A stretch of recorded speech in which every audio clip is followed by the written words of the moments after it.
Se os vírus não possuem células, na sua opinião, eles podem ser considerados seres vivos? Sim, não. Por quê?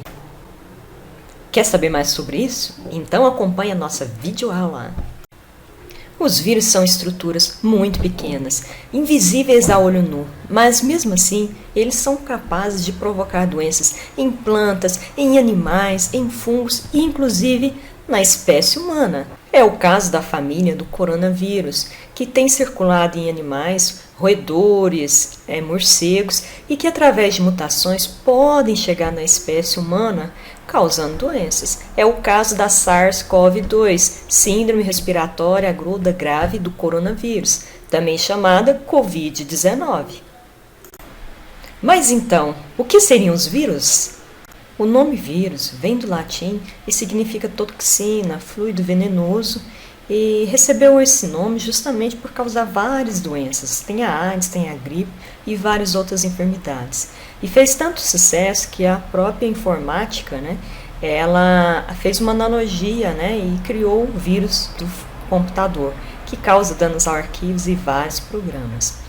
Mas o que marca mesmo esse grupo é a questão do que a gente fala serem acelulares.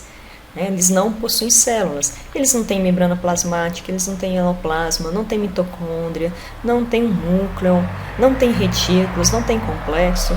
Então, assim, são seres que geram uma grande confusão, já que a teoria celular diz que todo ser vivo é formado por células.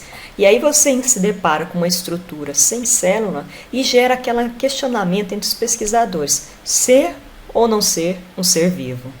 Por isso, hoje, a gente tem vários representantes, vários pesquisadores que colocam ele no grupo à parte, considerando como uma estrutura, uma estrutura sem vida. E outros consideram como ser vivo. E justamente por não ter uma organização celular, a gente fala que eles não têm reino. Nós temos os 5 grandes reinos e os vírus não se encaixam em nenhum deles, justamente pela falta dessa organização celular. Também não possui metabolismo próprio. Então, esse A aqui é um prefixo de negação, então sem metabolismo. A gente fala que ele por si só não consegue. Ele precisa entrar dentro de um outro ser vivo para isso acontecer. E aí vem a grande palavra, as 3 palavrinhas mágicas, parasita intracelulares obrigatórios. Nós falamos que eles são parasitas porque eles têm que entrar no hospedeiro. Eles precisam de um hospedeiro. Mas esse hospedeiro não é entrar aqui na sua pele. Esse hospedeiro, além dele chegar no hospedeiro, ele tem que entrar dentro da célula desse hospedeiro. Então, são parasitas intracelulares, dentro da célula. E obrigatórios se eles querem continuar mantendo cópias e garantir a sua descendência. Então, parasitas intracelulares obrigatórios é uma definição forte e marcante para esse grupo vírus. Adaptação ao meio, fora das células, eles entram em estado do que a gente fala latência. Essa palavrinha aqui também é mágica, Latência é como se eles virassem um cristal. Imagina, se ele está fora de uma célula, vamos pegar o caso do coronavírus aí, que você solta um espirro, tosse, aquela gotícula de saliva, ela carrega esse vírus, que saiu da célula e que pode cair numa superfície aí, que a gente fala que não é uma célula, uma superfície inanimada.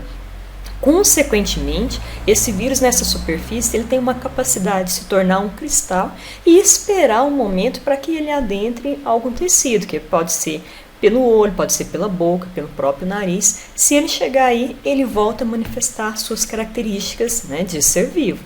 Então a gente fala que é um vivo morto, um morto vivo.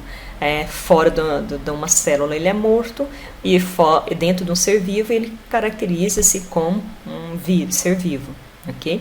Então é muito interessante, eu falo isso, que se a gente tivesse esse potencial de latência, até nessa crise do coronavírus ia ser fantástico. Imagina você tá passando necessidades, fome, e você pudesse virar um cristal e esperar que tudo isso passasse, tudo isso se normalizasse.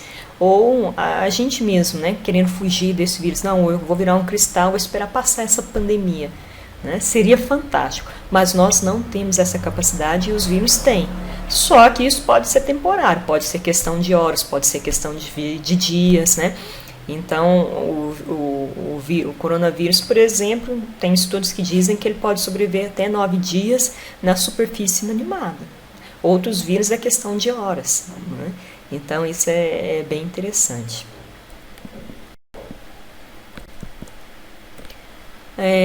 São muito menores que as bactérias, né? Então, aqui a gente tem uma ilustração de uma bactéria, olha que bonita, né? Escherichia coli, e essa bactéria aqui, se você comparar com os vírus que a gente tem aqui, é muito menor. Por isso que alguns vírus conseguem infectar algumas bactérias. E se você olhar aqui do lado, ó, você tem uma hemácia, né? Uma hemácia é o glóbulo vermelho do sangue. O glóbulo vermelho do sangue é muito maior, né, do que os vírus e uma bactéria.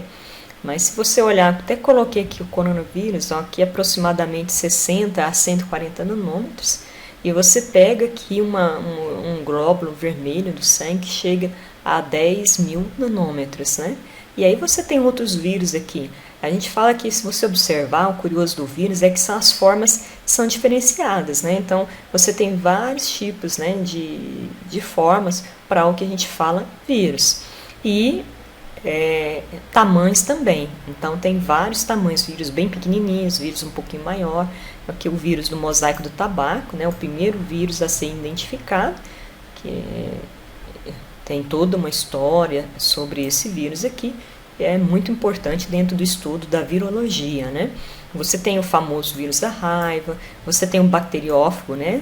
A gente tem aqui o bacteriófago, 2 tipos de bacteriófago, que são estruturas que conseguem invadir uma bactéria, por isso essa denominação bacteriófago, vírus que conseguem invadir uma bactéria. Né? E vários outros aqui, o ebola, né? O ebola também fez um grande estrago lá na África, né? Provocando hemorragias na população e gerando mortes dentro de 24, 48 horas.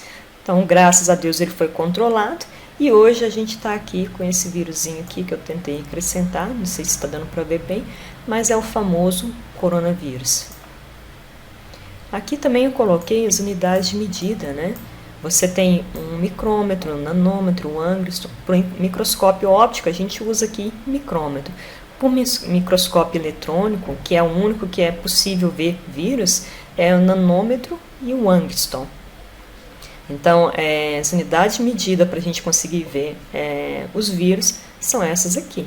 Menos que isso, o micrômetro, por exemplo, já não serve. Se você usar o microscópio óptico da escola, você consegue até ver as bactérias, mas vírus a gente não tem essa capacidade. Os nossos microscópios ópticos não tem. A gente precisa de um eletrônico em grandes centros de pesquisas, né, que são instrumentos caros, que ocupam grande espaço e demandam muita manutenção.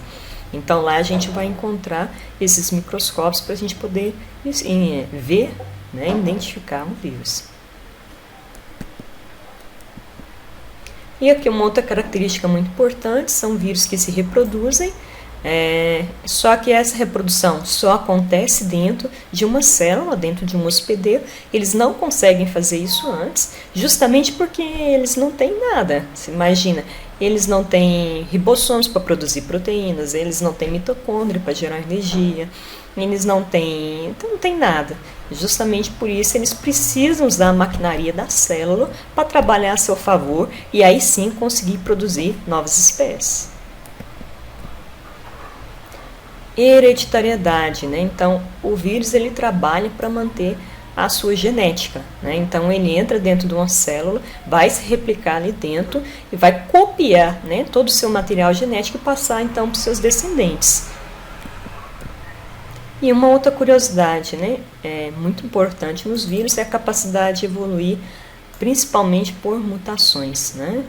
A gente fala que os vírus são, toda replicação dele pode gerar alguma mutação, mutações que podem ser benéficas ou maléficas para esse vírus. né? Então, se for benéfica, ótimo, ele vai ter alguma vantagem no meio. E se for maléfica, pode até gerar sua extinção, né? Para a gente falar mais um pouquinho sobre isso, tem um vídeo aqui que eu coloco, que eu vou disponibilizar para vocês no YouTube, que é muito legal. Achei bem interessante a forma do pesquisador da USP, Átila, né, o professor Átila, explicar, e ficou bem curioso. Então vamos assistir, tá? Para a próxima aula falaremos da constituição dos vírus. Não perca a próxima aula. Falou?